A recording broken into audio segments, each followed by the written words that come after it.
छत्रपतींचा आशीर्वाद चला देऊ मोदींना साथ अशी घोषणा करत राज्यात भाजप सरकार सत्तेवर आलं। सत्तेवर आल्यानंतर 2 वर्षांनी अरबी समुद्रात उभारण्यात येणाऱ्या शिवस्मारकाच्या भूमिपूजनाचा मुहूर्त सरकारला सापडला। 24 डिसेंबरला आयोजित या भूमिपूजन सोहळ्याला दस्तूरखुद्द पंतप्रधान नरेंद्र मोदी येणार आहेत। नरिमन पॉइंट पासून 2.6 किलोमीटर अंतरावर शिवस्मारक उभारण्यात येणार आहे। स्मारकाचा पहिला टप्पा उभारण्यासाठी 2600 कोटी रुपये खर्च येणार आहे।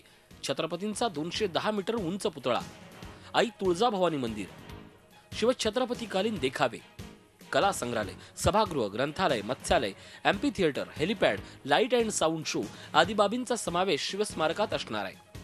पहिला टप्पा हे साधारण 19 फेब्रुवारी 2019ला पूर्ण करून राष्ट्राला समर्पित करण्याचा माननीय मुख्यमंत्री देवेंद्रजी फडणवीस आणि आमचा प्रयत्न सुरू आहे आणि दुसरा टप्पा त्यानंतर मग लगेच पूर्ण करण्याचा सुद्धा आमचा निश्चितपणे आहे।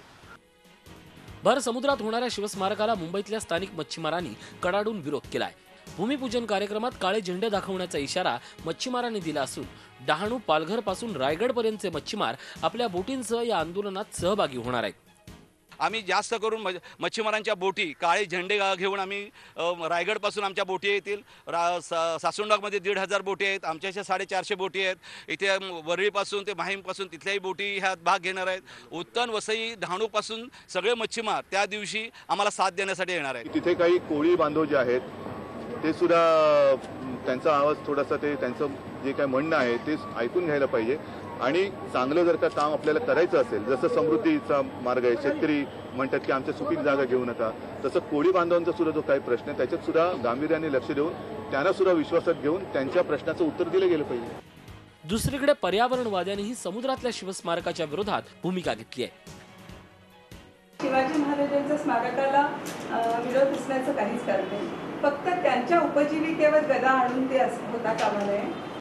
करोडो रुपये खर्च करून नव शिवस्मारक उभारण्याऐवजी शिवाजी महाराजांची खरी स्मारकं असलेल्या गडकिल्ल्यांची दुरावस्था थांबवा अशी मनसेची भूमिका आहे। पण मतांच्या राजकारणासाठी इतर सर्वच राजकीय पक्षांना शिवस्मारक हवंय। त्यामुळेच की काय आगामी महापालिका निवडणुकांच्या तोंडावर शिवस्मारक भूमिपूजनाचा काढीव मुहूर्त शोधण्यात आलाय। दीपक भातुसे, झी मीडिया, मुंबई। झी 24 तास रहा एक पाऊल पुढे।